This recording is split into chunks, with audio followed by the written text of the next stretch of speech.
Okay, everyone. So we'll begin our webinar for the English for Academic Purposes program. Welcome to our open house. Um, this is for, again, School of ESL, School of English as a Second Language session for English for Academic Purposes. This session is mainly for the domestic students who are landed immigrants or citizens.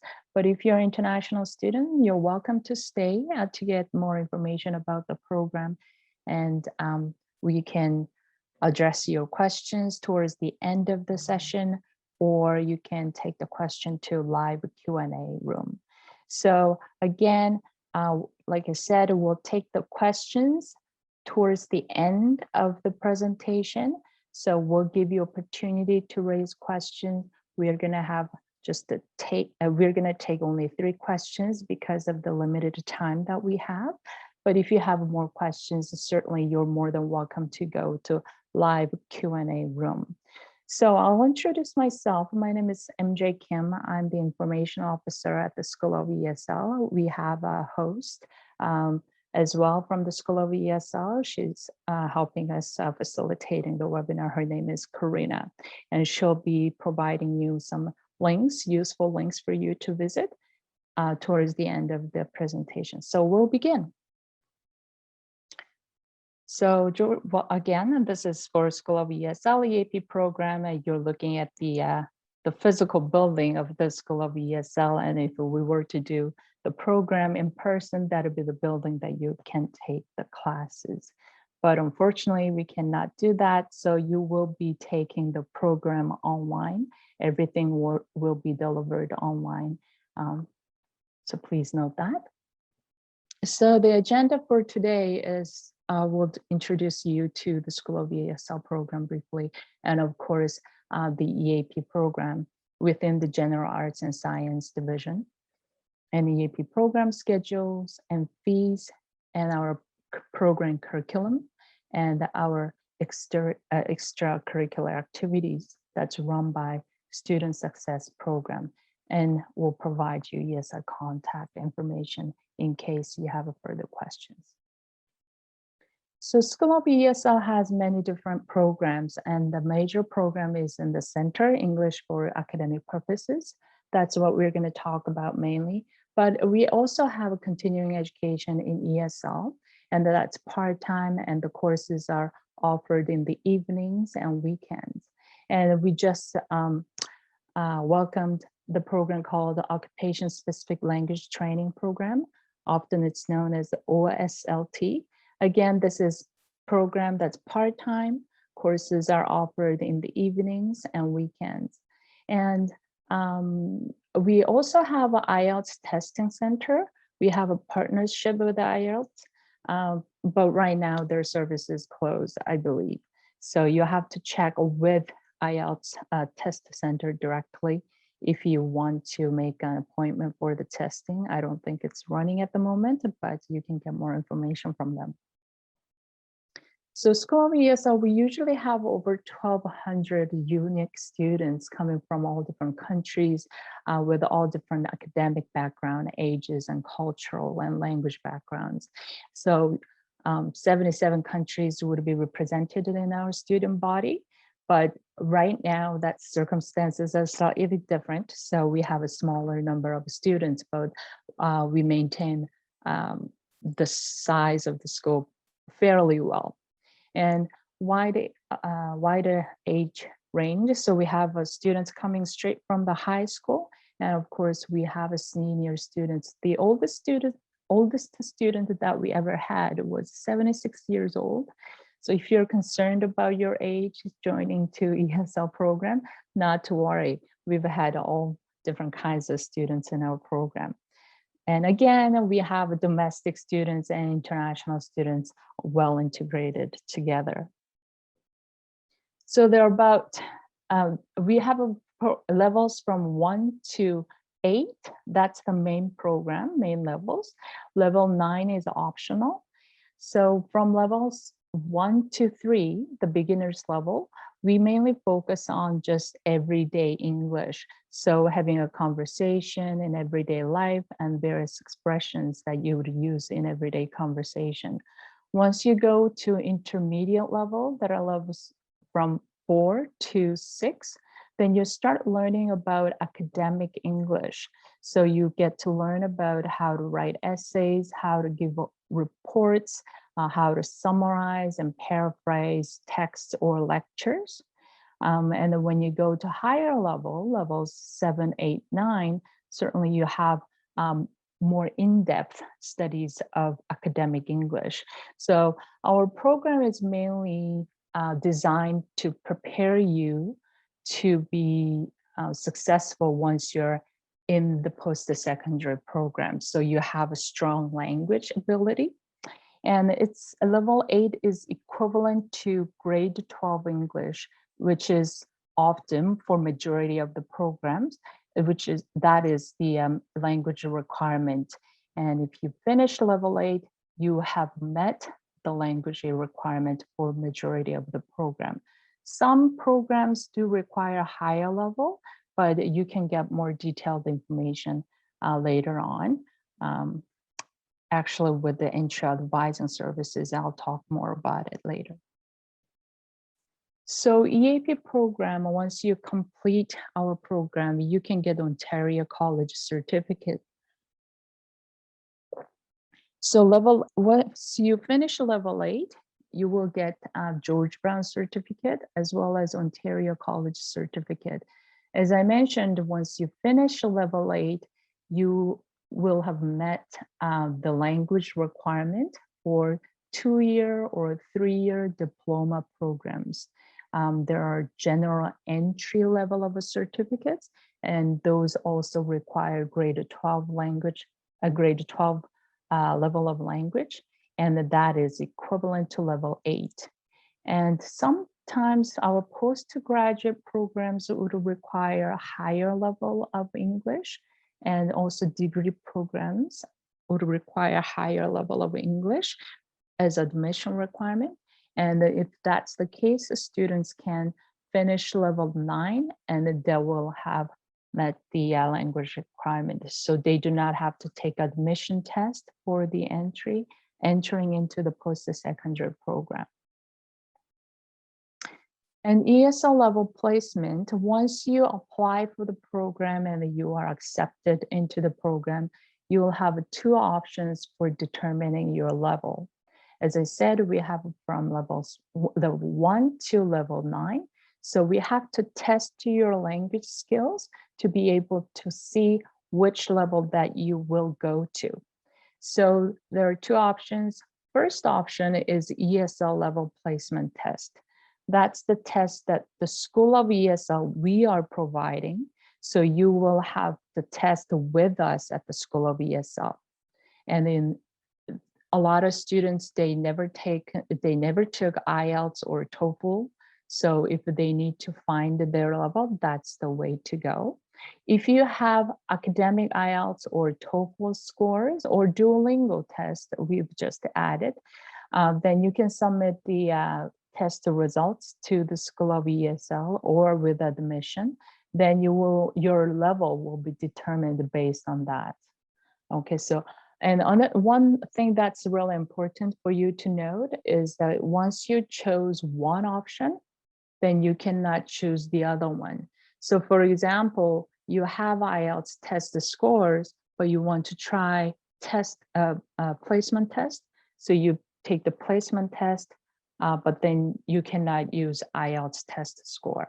Okay, so you have to make sure that you understand that. So this is the timetable that's aligned with Duolingo test results with our EAP levels.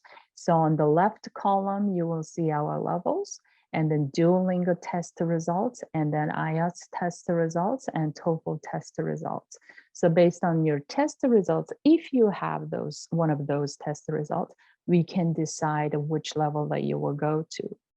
Please make a note on that we are looking at writing and speaking skills particularly, because that's the output of your English. So we weigh more on writing and speaking. So if you have IELTS test scores, that's overall you you have a 5.5, but you have a writing 4.5, then we will go with the writing score, because that's the area that you need to have more practices. Okay, so schedules and fees. So right now, all these semesters are open. So we are still in the academic year of 2020 to 2021. So if you're applying for the May semesters, you will be applying, starting the program from May 10th, and then you will end the program on August 27th, if you're a domestic student. And please make a note that there are slightly different fees applied here. So for the May semester, you have $1,550, so $1,550, and that does not include your extended health insurance. But if you're looking at September semester, 2021 semester 1, the middle part, then you will see September 7th as a start date and the December 22nd as the end date. That's one semester.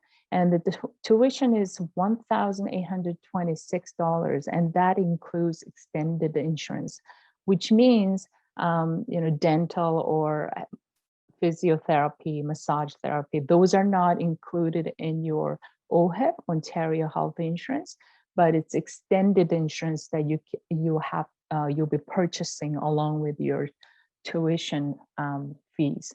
So in the semester, you will see two different rows. So let's look at 2020 semester 3, the first semester.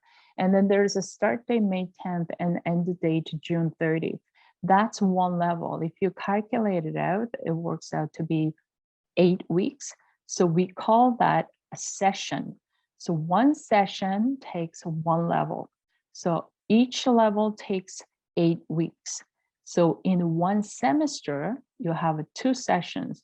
So let's say I was placed on level 3, then I'll start my level 3 from May 10th to June 30th, and I will do my level 4 from July 5th to August 27th.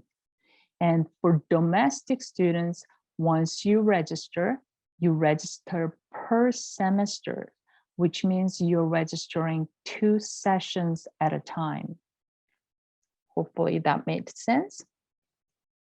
So program schedule. So we run with 2 schedules, morning schedule and afternoon schedule. So morning schedule is from 9 to 1, Monday to Friday. Afternoon schedule is from 1 to 5, again, Monday to Friday. So some students have a preference in terms of the schedule. They want to study in the morning and work in the afternoon, or vice versa. You want to study in the afternoon but work in the morning, etc. But unfortunately, we cannot give you your preferred schedule for the first session. So again, I'm saying session. So it's from May 10th to June 30th. You will be given a random schedule. So you have to understand that you are registering to a full-time program, and therefore you need to be available from 9 to 5.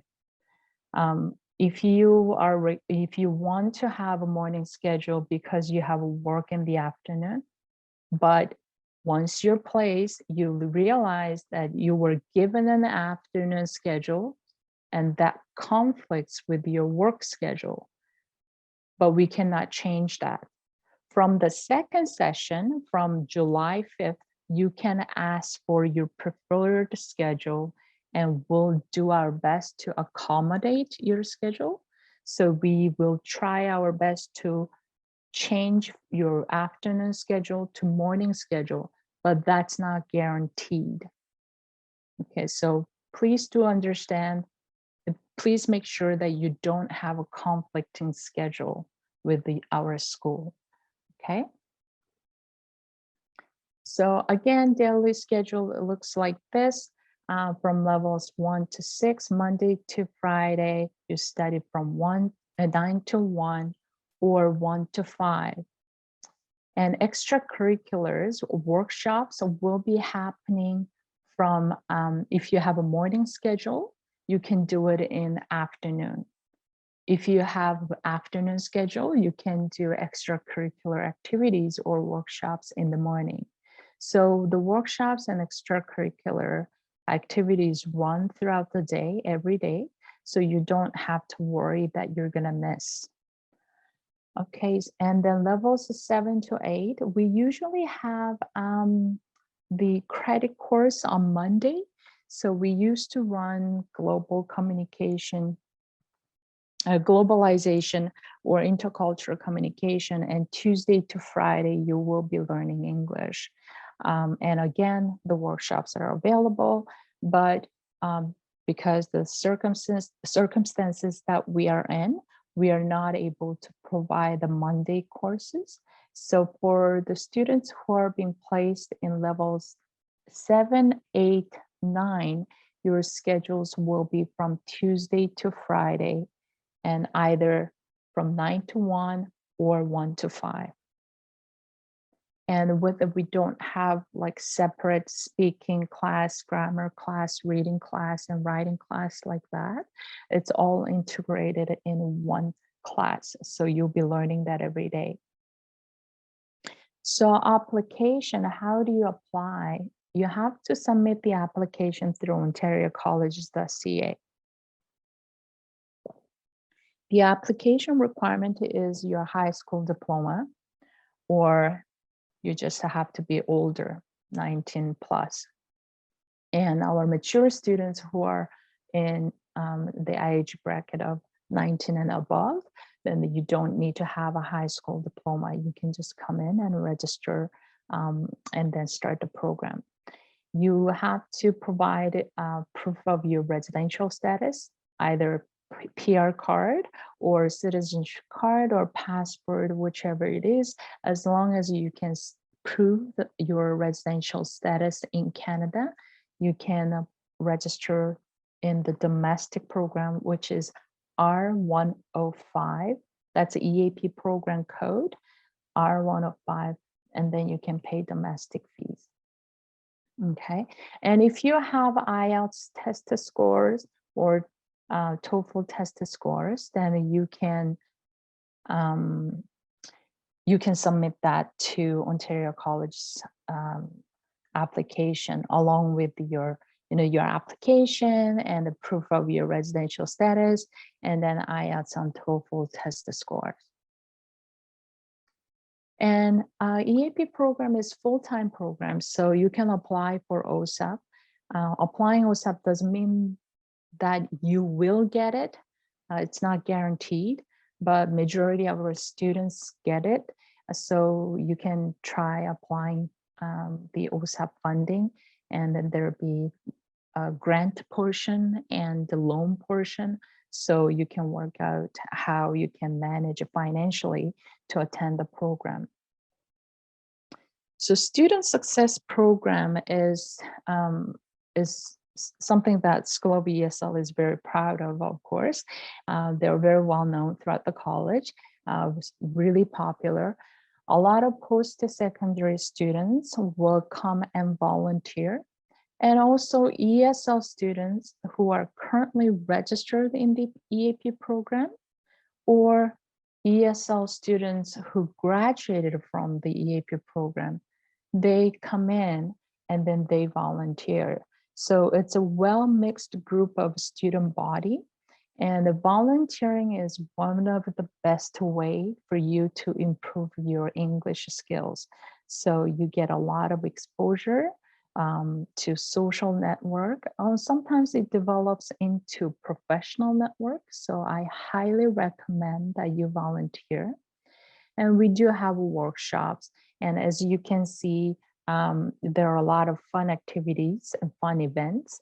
And we have a tutoring services.